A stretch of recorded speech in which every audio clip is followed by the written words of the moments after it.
আসসালামু আলাইকুম বন্ধুরা, কেমন আছো? আশা করি সবাই ভালো আছো। আমিও ভালো আছি। ঈদ মুবারক, ঈদ মুবারক।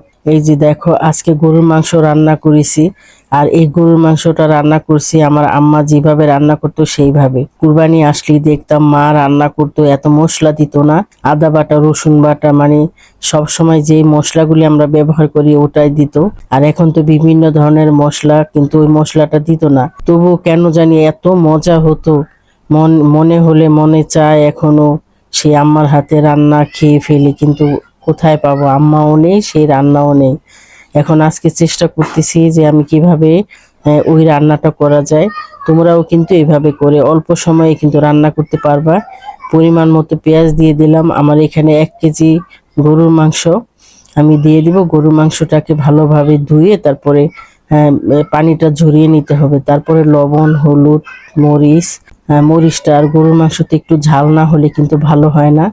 ধনে গুঁড়া, তারপরে আদা বাটা, রসুন বাটা, আর হচ্ছে এই যে মশলাটা, এটা কিন্তু সব সময় প্রত্যেকটা মেয়েদের ঘরেই কিন্তু থাকে। আর দিয়ে দেবো একটি টমেটো। টমেটোটা কিন্তু অপশনাল, যদি তোমরা না চাও তাহলে নাও দিতে পারো।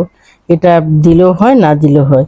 এখন ভালোভাবে মেখে অল্প একটুখানি পানি দিয়ে দিব, যাতে করে এটা ভালোভাবে সিদ্ধ হয়। এটা যদি আমি সিলভারের হাঁড়িতে বসাই তাহলে কিন্তু এটা পর্যাপ্ত পরিমাণ পানি দিয়ে তারপরে একবারে বসিয়ে দিব, সেটাও কিন্তু তাড়াতাড়ি হয়ে যাবে। আর কুরবানির মাংস তো খুবই অল্প সময় হয়ে যায়।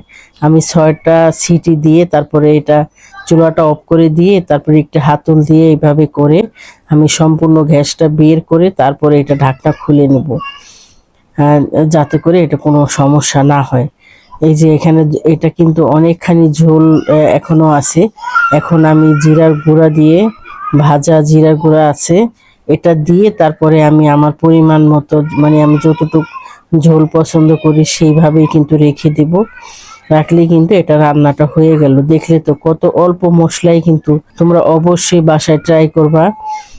আর পরিবারকে খাওয়াবা। আমার এই ভিডিওটি যদি ভালো লাগে তাহলে লাইক দিবা, শেয়ার করবা। আর আমার চ্যানেলটি এখনো যারা সাবস্ক্রাইব করোনি এখনই সাবস্ক্রাইব করে ফেলো, পাশে থাকা বেল আইকনে ক্লিক করো।